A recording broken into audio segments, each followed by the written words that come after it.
love lives here. This year here at Centers for Spiritual Living Worldwide, we are working with the theme of timeless wisdom, evolutionary vision. And this month's theme, as we continue to explore and expand this theme of timeless wisdom, evolutionary vision, this month's theme is going further together. And today, that is exactly what we are talking about. We are talking about we being greater than me, meaning that we as the collective are greater than me as the individual, or as our individualizations, that we are broader and more expansive than just our individual selves. And so that is where we are headed today. We greater than me, going further together. I'm going to take these off and see if I can see you a little bit better. It's kind of back and forth this morning. So this phrase, going further together, comes from a West African axiom, a West African tradition saying that if you want to go faster, go by yourself. Right? If you want to go faster, go by yourself. However, if you want to go further, if we want to go further, we go together.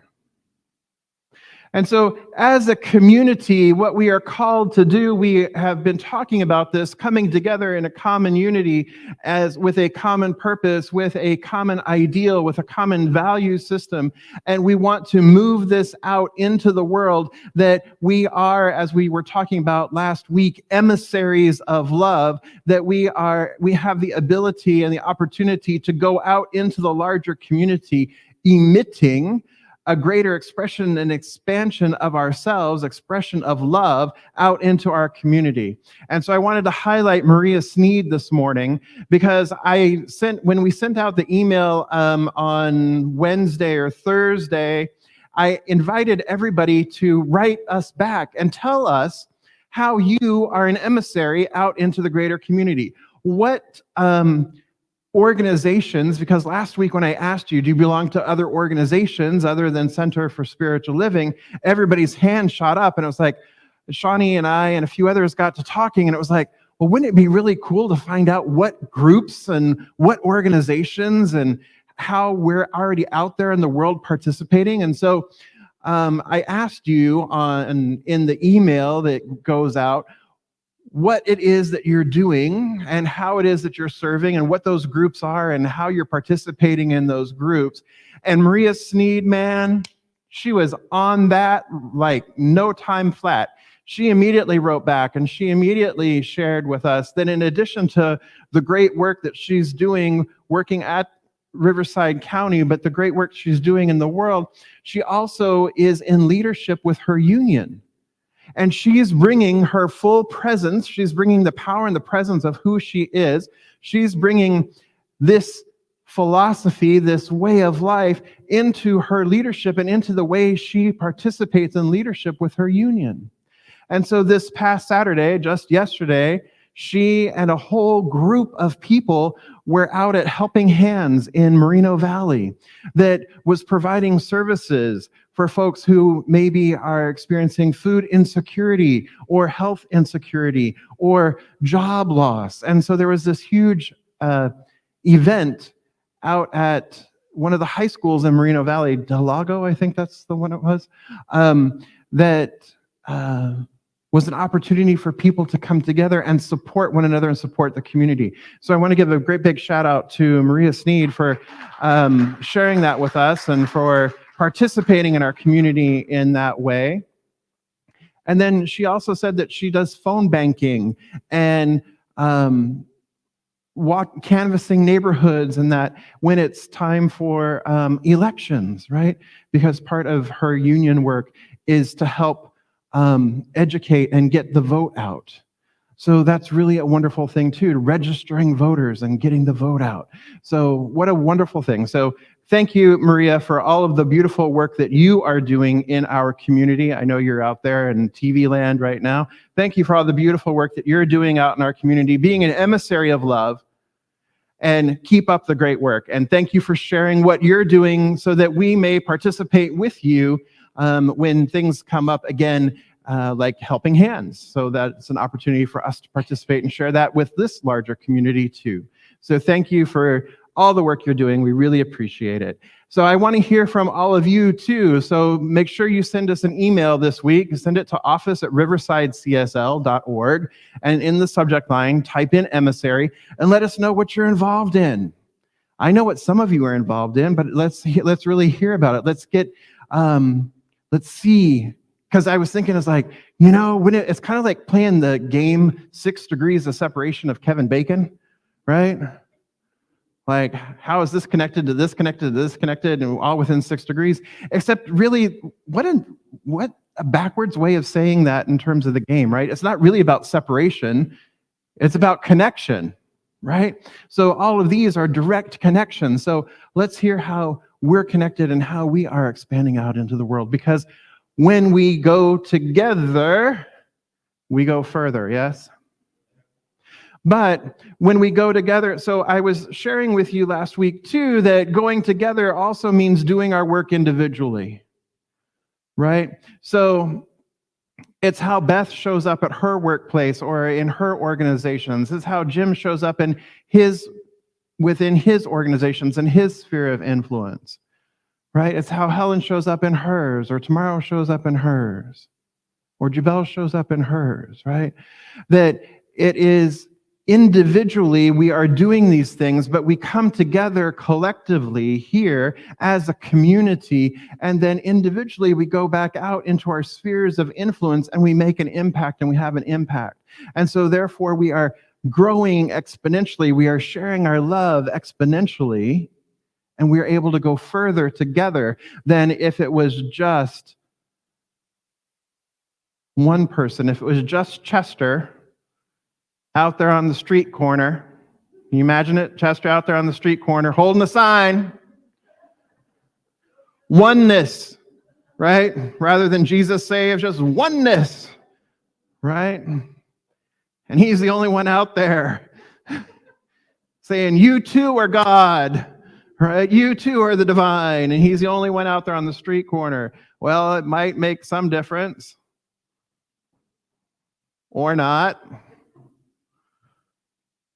But if Chester's in his work environment and in his social circles being Chester, being his highest potential, being his real, honest, authentic self, and saying, wow, I'm listening to that, and wow, have you thought about this?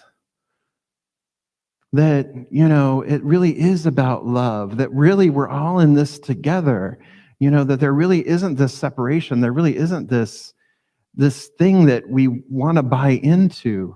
If Sally weren't out there on Facebook posting the daily word from Unity and also the guides from the Science of Mind magazine, just think of how many people she's influencing in that way. So thank you, Sally, for that service as well.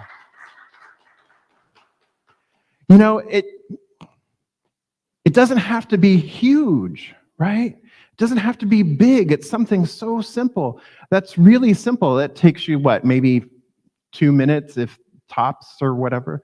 Yeah. Exactly. Take a picture and type it, and yes, you do. Yep. So Sally just said, for those of you at home who might not have heard, Sally just said that she gets a lot of her friends online thanking her for posting that, because, wow, what a bright spot in our day to see something beautiful come through our news feed for a change, right? Right? Helping out that algorithm of what it is that we're going to see. Vista del Lago was the high school. Yes. Thank you, Maria. So it's something so simple. It's something so simple that any of us can do it. In fact, we do it all the time. It's just that we're not always aware that we're doing it. So the question becomes, how do I want to show up? How am I showing up? what is my thought process? Am I in it for me? Am I focused on my life of me, me, me, me, me? Or am I focused on the we? Or am I kind of figuring out a both and rather than an either or? What's happened is that we've kind of gone to these extremes, these polar opposites of me, right? Rugged individualism. If it's meant to be, it's up to me. Pull yourself up by your bootstraps. I'm a self-made person. This is my success, and I did it this way, so you too should do it this way. Right? And so there's that really far extreme there. And then there's another far extreme like, no, it's all us. And so as a collective, we have to only be thinking about the collective, and we can't think about individualism. And so we expect conformity. We expect conformity. We expect uniformity. We don't expect any nail to stick up, because if a nail sticks up, it needs to get hammered down, because you can't have an individualized opinion or idea. And so those are like two extremes there, right? Both of them unhealthy. But the opportunity here is to come together, and it's to come together. Let me go there first. The opportunity is for us to come together, to meet somewhere in the middle, maybe a little bit more to the we than the me, but somewhere more toward the middle, so that it is a healthy we, because a healthy we is incumbent upon a healthy me. Let me say that again. A healthy we is incumbent upon a healthy me. Right? So interdependence, meaning that we are interrelated, that we have this interdependence, that we are dependent upon one another, that, again, from the Zulu tradition of Ubuntu, right? I am because we are. That there is this interconnectedness that we cannot deny. That we are all part of a larger whole, that we are all part of a larger collective, and that what each one of us does has some impact or some effect on everyone else, like the butterfly effect. Butterfly flapping its wings causes a hurricane somewhere else, right? That there is this, or the 100th monkey, right? That all of a sudden there's this spreading of ideas, there's the shared commonality in this shared life, this shared existence, because what we understand is that there is only one. But what we also know is that unity does not mean uniformity. That community does not mean that individuals lose themselves altogether. Because what makes a community so beautiful and so necessary is that we can go further, as I was mentioning with Chester, we can go further when we come together and we move forward together. Because Chester's gifts and talents are different from Ray's gifts and talents, are different from Leslie's gifts and talents, are different from Jeannie's gifts and talents. And when we bring them all together, and we use them for the common good, we can go further together. Because I don't know anything about land surveying. Right? And I don't know that much or anything about RVing. Right? Or writing children's books. But when we come together, think of the possibilities that when we come together and we are moving forward together, what then becomes possible? When each of us contributes our own gifts, when each of us contributes our talents, when we come together as healthy, independent, individualized expressions of love, that when we come together so that we are a healthy community of love that is then able to go out and do more, to do greater. Because we are greater than the sum of our individual parts. Yes?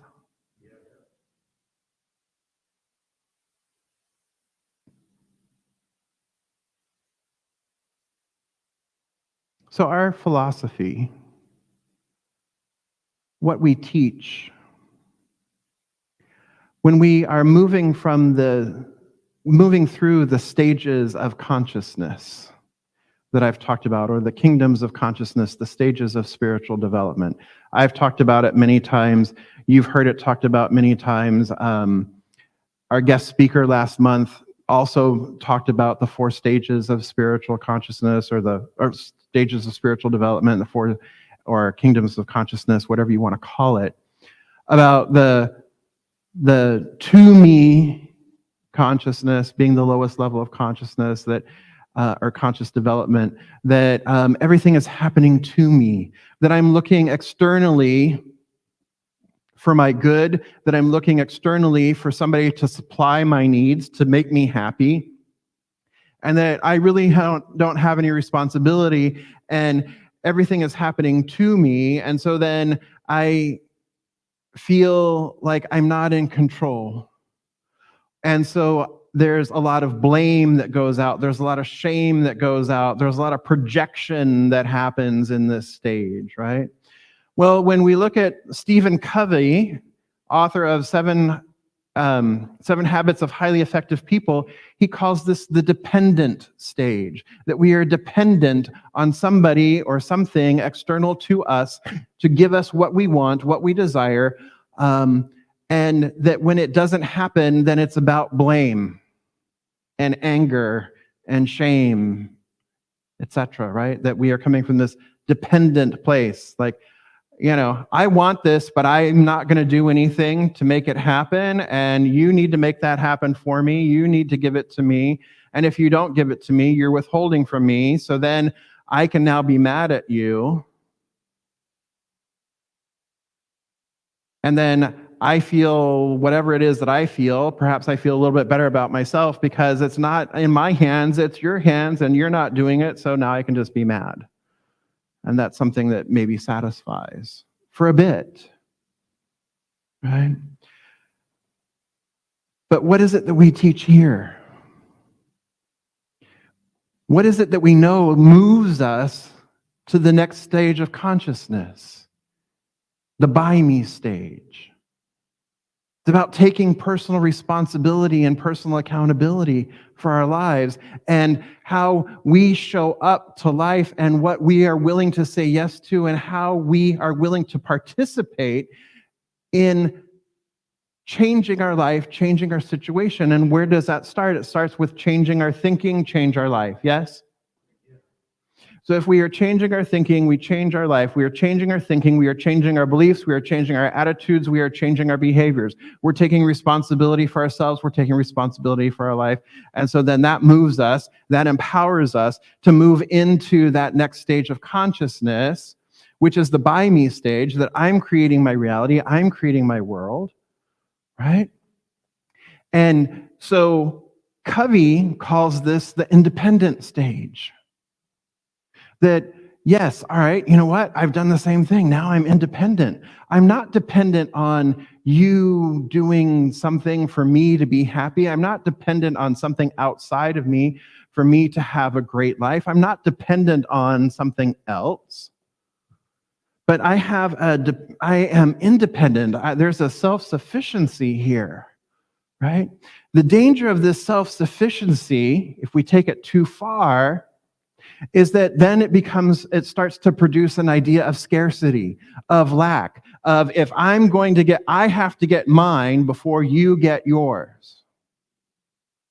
That I have to get all the goodies or hoard all the toilet paper last year, right? Because there's not enough toilet paper to go around. So I've got to hoard all of it, right? So it gets into that scarcity mentality, right? And what we are called, what we are invited to do is move from that independent stage to an interdependent, in Stephen Covey's model, to an interdependent stage. So yes, here at Centers for Spiritual Living, we do teach that we have to take personal responsibility for our lives, that we that it is incumbent upon us to participate in life, to take responsibility, to have accountability for how we show up in the world, for the way we use our words, for the way we direct energy, for the way we direct our thinking, for how we want to create something, that we have to be engaged and we have to participate in that. We do teach that, yes? And then the other thing that we teach, my friends, is we teach oneness, right? That's another big component of what we teach, that we teach oneness. Namaste. The divine in me recognizes and honors the divine in you.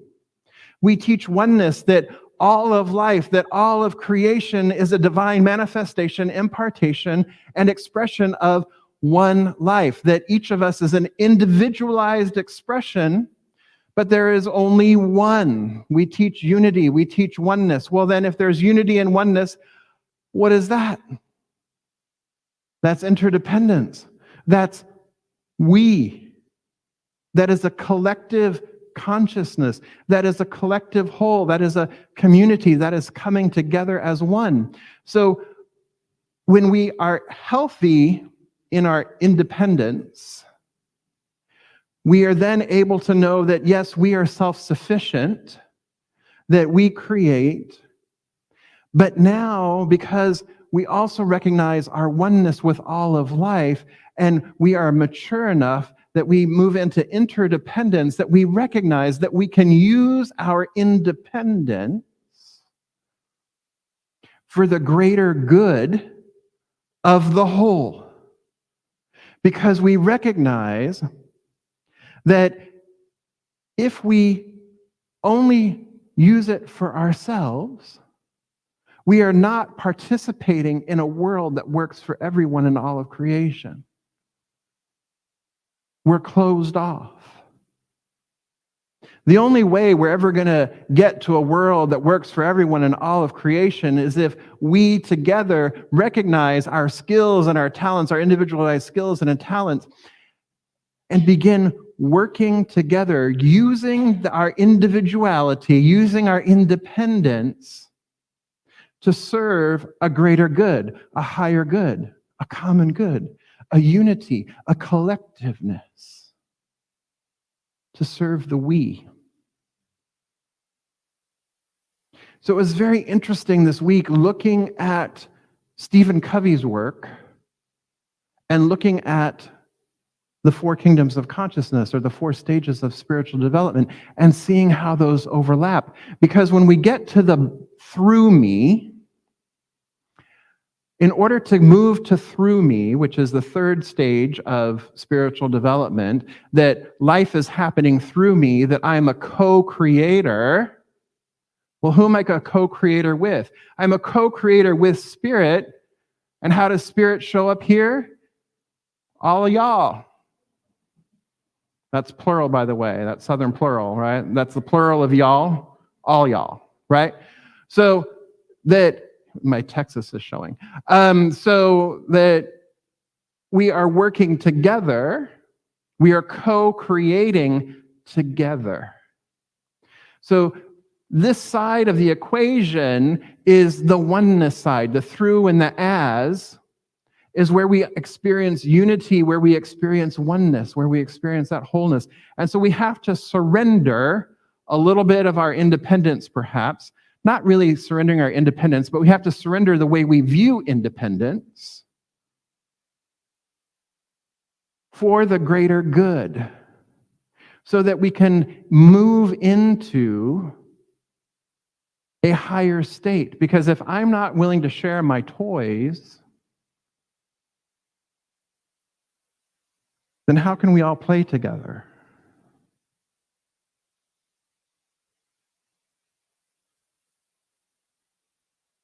If we're not willing to share our good, if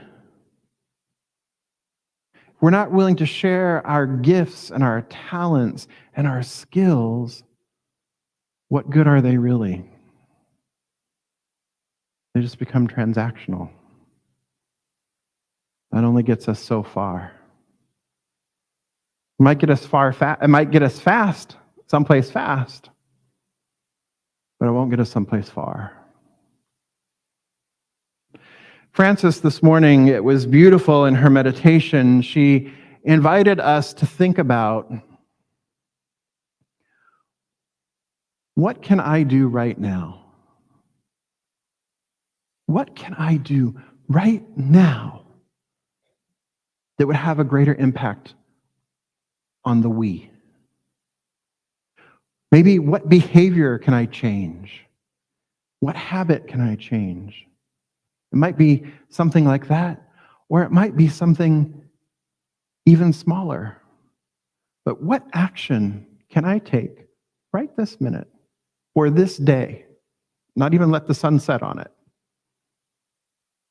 What difference, what change can I make? This within my sphere of influence, this within my sphere of control. What change in my life can I make to move me into a greater we? To move me into a greater we. So I want you to think about that for a moment.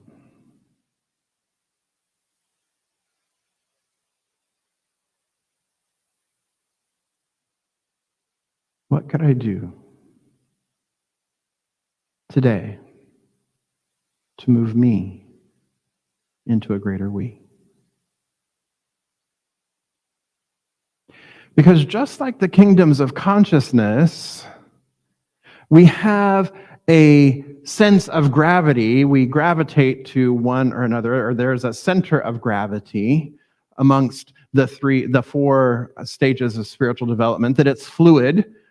Then in the Costco parking lot, I'm right there at number 1, man. Right? Why did you cut me off? Why didn't you take that parking space? Right? My happiness is dependent on how far away I got to park. Right? Whereas, on the meditation cushion, it's like, joy, bliss, yeah. Right?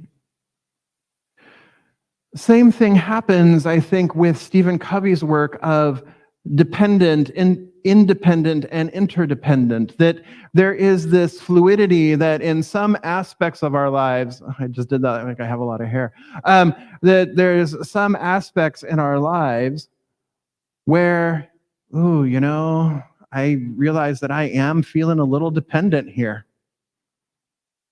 And there are other aspects of our lives where, wow, kumbaya, it's about the we. And everywhere in between. So I invite you this week to pay attention as you're moving through your day, pay attention to where you're experiencing to, by, and through, or if the other model works for you, where you're experiencing dependent, independent, and interdependent. And see if you can consciously use your mind, use your thoughts, use your activity, use your individualizedness, your individualized fabulousness, your independent individualized fabulousness to move either from dependent to independent, from independent to interdependent, from by to to, or from to by, and by to through. You up for the challenge? Yeah. Yes? All right. Good. Because you've already figured one out, right? I asked you to a minute ago. You already got one in mind of what you can do right here, right now, today. So go out and do it. Good? Amen. All right, let's have our practitioners stand and surround the sanctuary here this morning.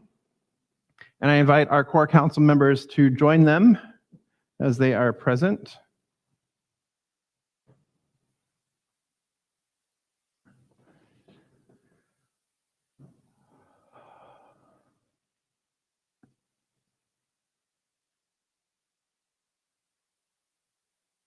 All right. So let's just come together in consciousness now, shall we?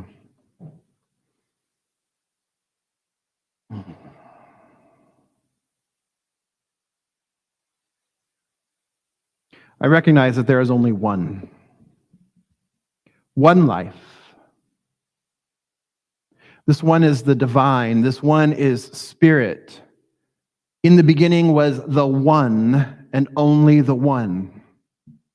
And from itself, through itself, speaking its word upon consciousness, speaking its word into consciousness, which is itself, it brought forth all of life and all of creation. It created all that was, is, and ever shall be.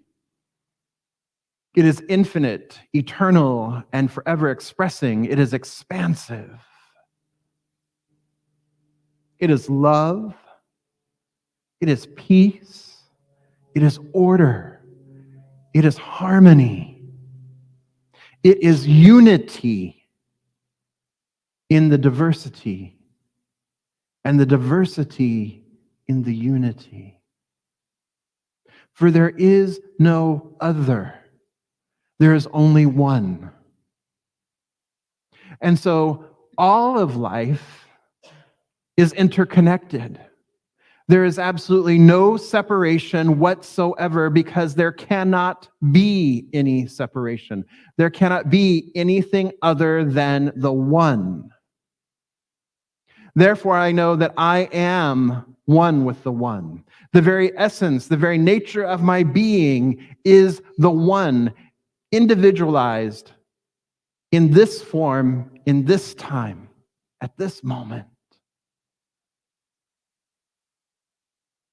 That I am the I am in full, glorious expression of itself, interconnected with all other individualized expressions of the one life. That I am the incarnation of love, and so is everyone and everything else. Because there is only this one. And because there is only this one, I know that this is not only true for me, I know that this is true of everyone. We are all one. We are all connected. We are all interrelated. We are all interdependent. There is no separation. I am because we are. And so I speak my word for this beloved community here and now, recognizing that there is just the Word. In the beginning, the Word was with God, the Word was God. That which God did not create was never ever created. So I recognize that each one of us here present is an individualized expression of life, is an individualized expression of love. And so we bring this individualized expressions, we bring the fullness of ourselves with a capital S. We bring the fullness and the glory and the love that we are. We bring that together and we assemble it here together. And we recognize that as we do come together in community, assemble here now, like pieces of a puzzle, that something larger, something grander is revealed. That we as a community go further together than any one individualized expression of life could go. That we have a greater impact on the larger community because we come together as one, unified. We place unity in front of independence. And that is how we change and affect change in the world. That is how we move closer to a world that works for everyone in all of creation. It's about collaborating, coming together, having compassion. And so that's what I call forth for us now. Collaboration, compassion, love, and celebration of spirit showing up in, through, and as each of us, and as the collective whole. I am so grateful for this realization. I am so grateful for knowing that I am a co-creator. That I co-create with my brothers, my sisters, my siblings, that I co-create with Spirit. Because ours are the hands and feet, the voices of Spirit on earth. And so we have the opportunity to lean into one another, lean into our collective strength. I'm so grateful for this. I'm so grateful for the love that's present. I let it be, and so it is.